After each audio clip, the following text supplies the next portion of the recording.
नमस्कार साथियों, आपका अपने YouTube चैनल पर स्वागत है। अपने जिलों की सीरीज के अंदर आज मैं एक नए जिले के साथ फिर आया हूं और अपने जो जिला पढ़ेंगे वो आज पढ़ेंगे ब्यावर।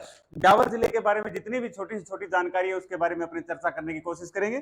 आपको ये तो पता ही होगा कि पहले ब्यावर अजमेर के अंदर आता था, अब ब्यावर एक अलग डिस्ट्रिक्ट बन चुका है।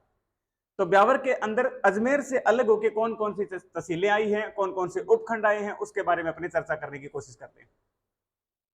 तो पहले तो मैप के अंदर देख लीजिए कि जिला तो अपने ब्यावर है और ब्यावर के अंदर जो ब्यावर क्षेत्र है वो राजस्थान के कहां पर पड़ता है। तो ये देखिए दोस्तों, यहां पर ब्यावर, यहां पर देखिए, और यानी अजमेर और पाली को मिलाकर एक जिला बनाया गया है जिसको बोलते हैं ब्यावर। इसमें अजमेर का कुछ भाग आता है और इसमें कुछ भाग पाली का आता है, और अजमेर का और पाली का कुछ भाग मिलाकर इस तरीके से एक ब्यावर जिला बनाया गया। ब्यावर के अंदर देखो मेन एरिया कौन सा, जैतारण।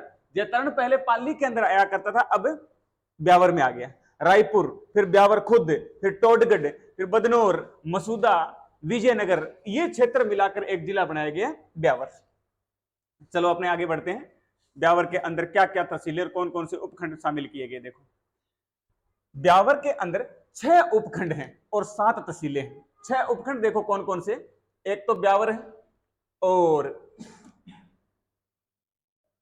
एक टोडगढ़, इसके अलावा जैतारण, रायपुर, ये तो हैं उपखंड।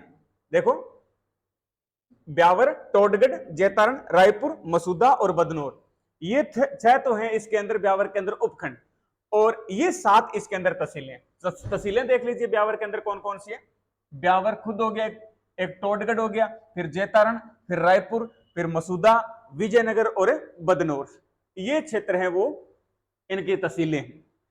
और इसके अंदर जो ब्यावर जिला है इसमें क्या क्या चीजें आ गई।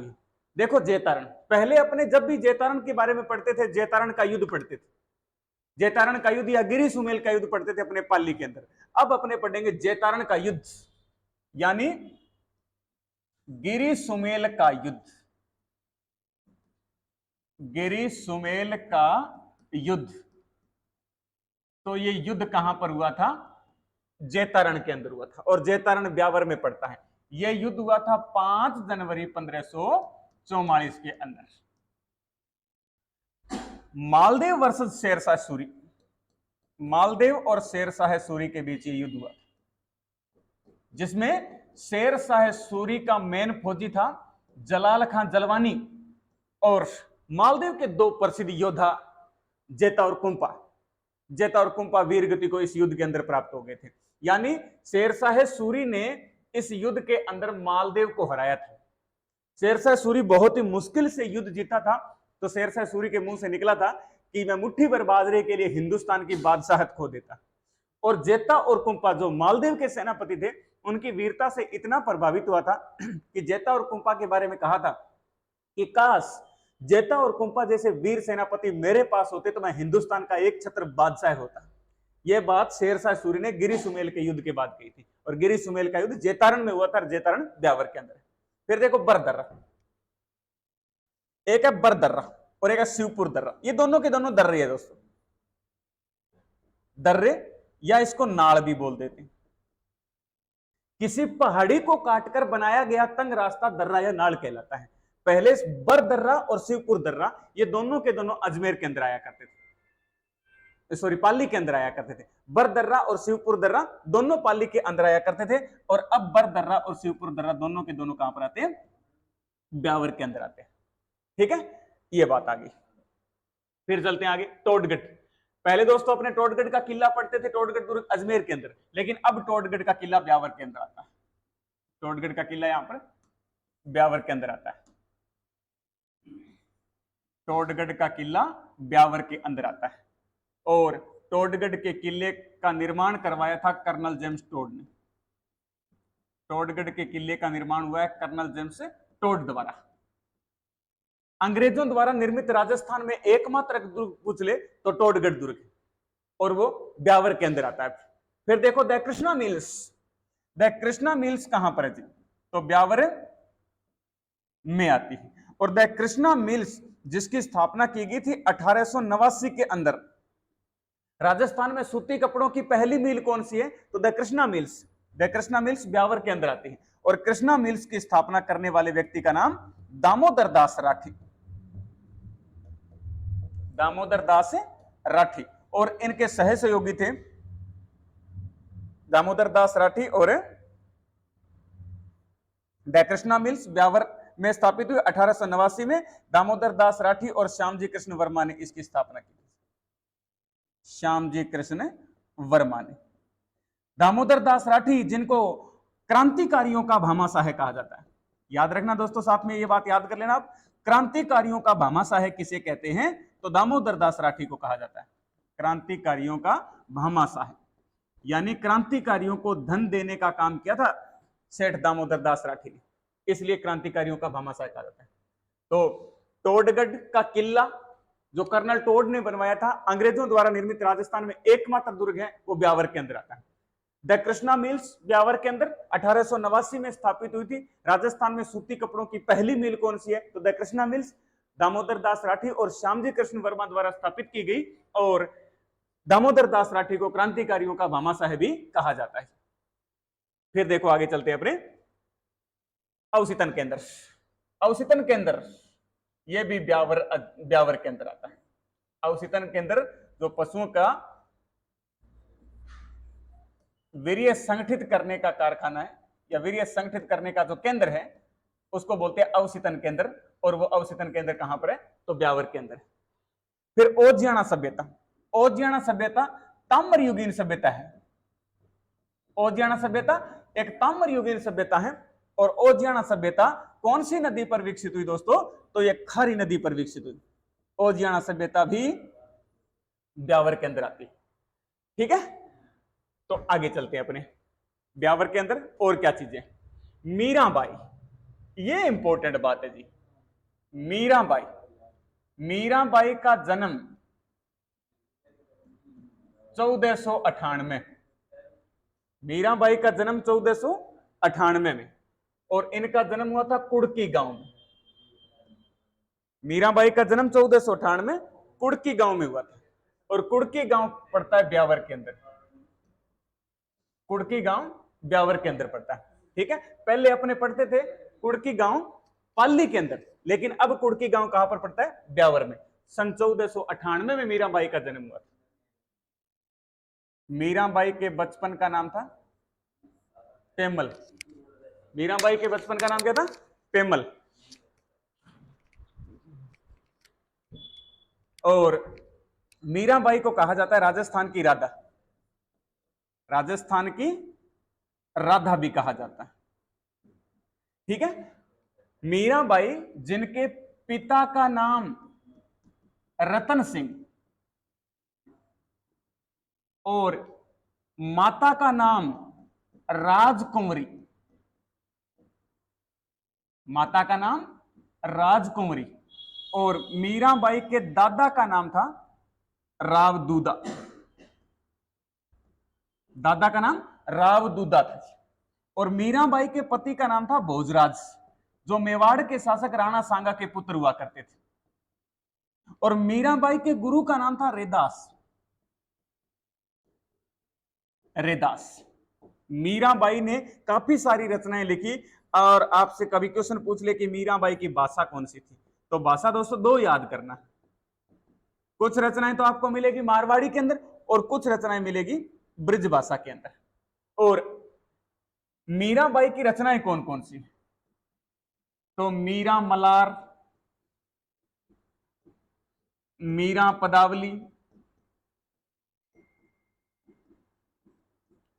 और सत्यभामा जीरो रूसणो। सत्यभामा जीरो रूसणो, गरवा गीत, ये कई रचनाएं लिखी। एक मीरा के निर्देशन में रत्ना खाती द्वारा लिखित एक रचना है नरसिंह जीरो मैरो, वो मीरा के निर्देशन में रत्ना खाती द्वारा लिखी गई थी। मीरा कुछ समय तक तो कृष्ण जी की भक्ति करती है अपने पीहर कुड़की गांव के अंदर ही, ब्यावर के अंदर। और फिर यहां से वो मेड़ता चली जाती है, कुछ सालों तक मेड़ता में रही, फिर ये अपने ससुराल चली जाती है, ससुराल मेवाड़, और मेवाड़ में इनके पति का नाम था भोजराज।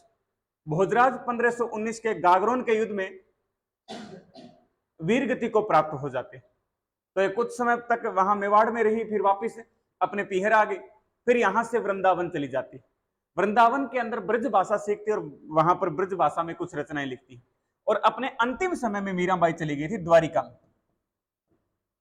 द्वारिका 1546 के अंदर। और द्वारिका गुजरात के अंदर एक रणछोड़ राय जी का मंदिर है, उस रणछोड़ राय जी के मंदिर में कहते हैं श्री कृष्ण जी की मूर्ति में विलीन हो गई थी।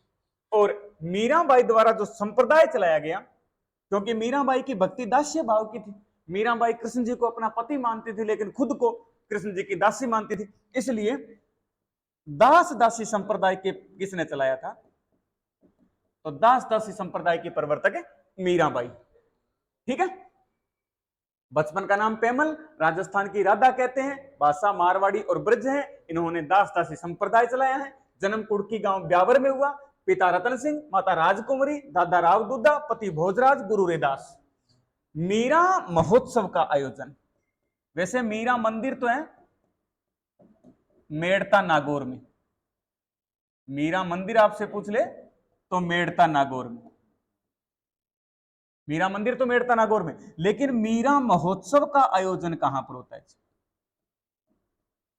मीरा महोत्सव ये आयोजन होता है चित्तौड़गढ़ के किले के अंदर। मीरा महोत्सव का आयोजन होता है चित्तौड़गढ़ दुर्ग के अंदर, और ये मीरा महोत्सव का आयोजन दोस्तों कब किया जाता है, तो आश्विन पूर्णिमा को मीरा महोत्सव का आयोजन किया जाता है। ठीक है, ये बात हो गई अपनी मीराबाई के बारे में। मीराबाई के बारे में बहुत सारी बातें और है, लेकिन अपने जन्म याद रखना मेन कहां पर हुआ, तो कुड़की गांव ब्यावर के अंदर, क्योंकि ये जगह चेंज हुई है, पहले कुड़की गांव पाली में पड़ता था। फिर चलते अगले पेज पर, नारायण सागर बांध। नारायण सागर बांध भी कहां पर है, तो ब्यावर में, ब्यावर के अंदर है। कौन सी नदी पर है, तो नारायण सागर बांध है खारी नदी के ऊपर, नारायण सागर बांध खारी नदी के ऊपर है। ठीक है, तो ये अपने नारायण सागर बांध हो गया ब्यावर में, और मीराबाई का जन्म कुड़की गांव ब्यावर के अंदर। इसके अलावा औजियाना सभ्यता ब्यावर के अंदर ताम्र युगीन सभ्यता है, खारी नदी पर विकसित हुई। इसके अलावा अवसितन के अंदर भी ब्यावर के अंदर है, और द कृष्णा मिल्स राजस्थान में सूती कपड़ों की पहली मिल भी ब्यावर में है। और टोडगढ़ का किला ब्यावर के अंदर कर्नल टोड ने बनवाया था, अंग्रेजों द्वारा निर्मित राजस्थान में एकमात्र दुर्ग। बाकी बरदर्रा और शिवपुर दर्रा दोनों के दोनों ब्यावर के अंदर। जैतारण जहां पर गिरी सुमेल का युद्ध हुआ था, वो जगह आज कहां पर पड़ती है, तो ब्यावर के अंदर पड़ती है। ठीक है दोस्तों, और ब्यावर के अंदर जिले अपने शुरू में चर्चा कर, तो सॉरी तहसीलें शुरू में अपने चर्चा कर ली। 7 तहसीलें आती है, ब्यावर, टोडगढ़, जैतारण, रायपुर, मसूदा, विजयनगर और बदनौर। तो ये अपने सारी की सारी बातें ब्यावर की होगी। लोकेशन याद रखना, ये देख लो ब्यावर कहां पर पड़ता है, कुछ तहसीलें पाली की, कुछ तहसीलें अजमेर के लेकर एक जिला बनाया गया ब्यावर। ठीक है, हाँ जी दोस्तों।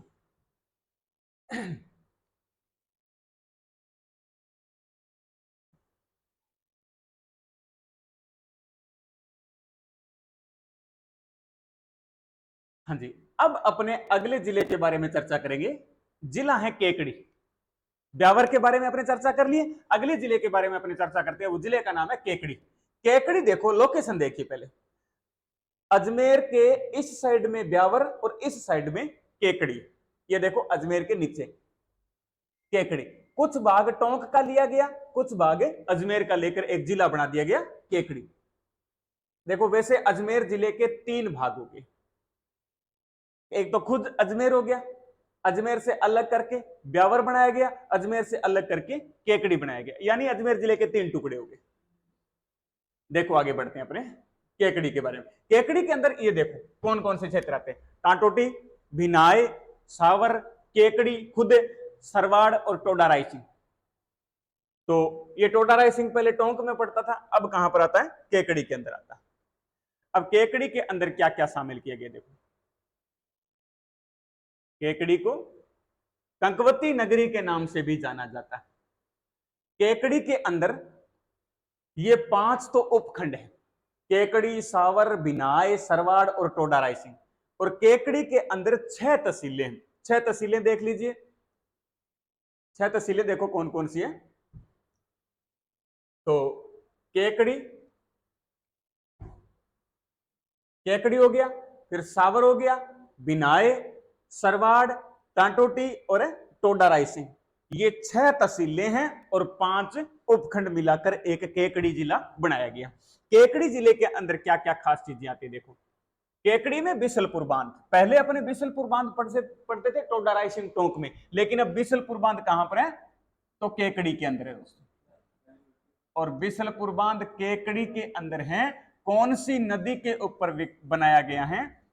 तो बनास नदी पर। और ये बिसलपुर बांध राजस्थान की सबसे बड़ी पेयजल परियोजना कौन सी है जी? तो बिसलपुर परियोजना।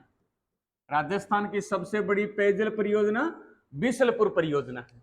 जयपुर शहर को जलापूर्ति कौन से बांध से की जाती है जी?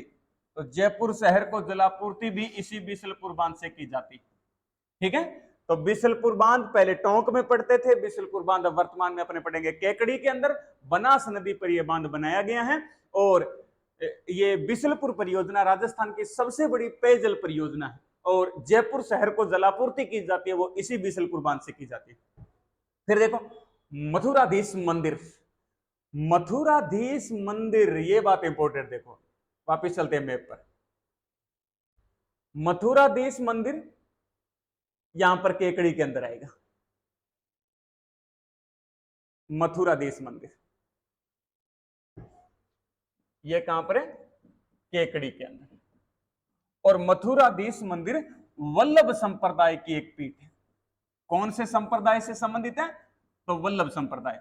वल्लभ संप्रदाय की टोटल 8 पीठें हैं, जिनमें से एक मंदिर का नाम है मथुराधीश मंदिर। मथुराधीश मंदिर वैसे एक कैथून कोटा के अंदर ही है और एक यहां केकड़ी के अंदर भी आता है। याद रखना इस बात को कि मथुराधीश, तो आप बोलोगे कि सर मथुराधीश मंदिर तो कैथून कोटा के अंदर है, लेकिन कैथून कोटा वाला मथुराधीश मंदिर अलग है और ये केकड़ी वाला मथुराधीश मंदिर अलग है। ये वल्लभ संप्रदाय की पीठ है, वो भी वल्लभ संप्रदाय की पीठ है। फिर देखो केकड़ी, केकड़ी खुद की बात करते हैं। केकड़ी के अंदर क्या ऐसी खास बात है? राजस्थान के अंदर अंगारों की होली कहां की फेमस है? अंगारों की होली कहां की फेमस? तो केकड़ी की। केकड़ी के अंदर ही एक जगह पड़ती है भिनाय। केकड़ी के अंदर ही एक जगह पड़ती है भिनाय, और भिनाय में कोड़ामार होली फेमस है। कोड़ामार होली भिनाय केकड़ी की है और अंगारों की होली केकड़ी की है। और केकड़ी की एक बात और याद करना साथ में, राजस्थान में बवाई नृत्य का वर्तमान में मूल केंद्र कौन सा है? बवाई नृत्य का मूल स्थान वर्तमान में, या प्रमुख केंद्र, बवाई नृत्य का प्रमुख केंद्र लिख सकते हो आप, प्रमुख केंद्र। देखो भवाई नृत्य मूलतः तो गुजरात का है, और राजस्थान में भवाई नृत्य की शुरुआत पहले मेवाड़ क्षेत्र या उदयपुर के आसपास की गई थी, या उदयपुर संभाग के आसपास की गई थी। लेकिन वर्तमान में भवाई नृत्य का मेन केंद्र कौन सा है? तो वर्तमान में भवाई नृत्य का मेन केंद्र है केकड़ी। तो भवाई नृत्य वह नृत्य है जिसमें साहसिक कारनामे किए जाते हैं, और भवाई नृत्य के कई फेमस कलाकार हुए, जैसे भवाई नृत्य की एक फेमस कलाकार है अस्मिता काला। अस्मिता काला। और एक तारा शर्मा, एक है दयाराम भील, एक है श्रेष्ठा सोनी, जिसको लिटिल वंडर या छोटा चमत्कार कहा जाता है, छोटे कद की कलाकार होने के कारण कहते हैं। और एक है वीणा अजमेरा, वीणा अजमेरा। एक है देवीलाल संगठिया, देवीलाल संगठिया। देवीलाल संगठिया, ये भवाई नृत्य के फेमस कलाकार हुए। तो याद रखना, दोबारा बता देता हूं, केकड़ी में अंगारों की होली प्रसिद्ध है। केकड़ी के अंदर ही जगह बिनाए, वहां की कोड़ामार होली फेमस है। फिर बवाई नृत्य मूलतः गुजरात का है। राजस्थान में सबसे पहले मेवाड़ में शुरू हुआ, लेकिन वर्तमान में भवाई नृत्य का प्रमुख केंद्र है केकड़ी। और भवाई नृत्य का प्रसिद्ध कलाकार अस्मिता काला, तारा शर्मा, दयाराम भील, श्रेष्ठा सोनी, वीणा अजमेरा और देवीलाल सांगठिया। फिर पढ़ते अपने खारी नदी। खारी नदी का उद्गम कहां से होता है?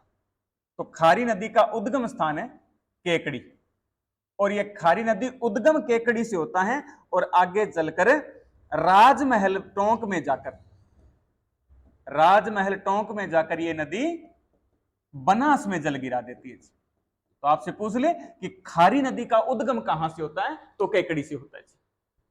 फिर अगले पेज पर चलते हैं अपने। डाई नदी। खारी नदी का उद्गम भी केकड़ी से, और डाई नदी का उद्गम भी केकड़ी से होता है। डाई नदी का उद्गम स्थान भी केकड़ी, उद्गम केकड़ी। ये देखो दोस्तों, एक आती है खारी नदी, एक आती है डाई नदी। ये आ गई खारी नदी, इधर से आ गई डाई नदी। खारी और डाई दोनों की दोनों नदियां निकलती हैं केकड़ी से। वो आगे चलकर इधर से एक नदी आती है बनास। ये नदी कौन सी है दोस्तों? बनास नदी।